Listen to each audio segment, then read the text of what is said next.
നമസ്കാരം. ചിലപ്പോഴെങ്കിലും നമ്മുടെ പുരയിടത്തിൽ നിന്ന് അല്ലെങ്കിൽ നമ്മുടെ കൃഷിയിടത്തിൽ നിന്ന് നമുക്ക് ചില ഗിഫ്റ്റുകൾ കിട്ടും. അതുപോലൊന്നാണിത്. ഇത് ഇവിടെ കൃഷി ചെയ്തതല്ല, തനിയെ കിളിച്ചതാണ്. അതുകൊണ്ട് തന്നെ അതിന് ഇരട്ടി സന്തോഷമാണ്.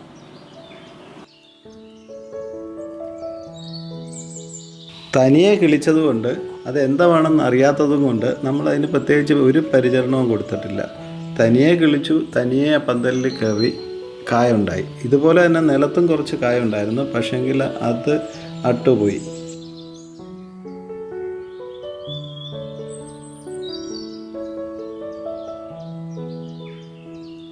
അതുപോലെ തന്നെയാണ് ഈ തക്കാളി.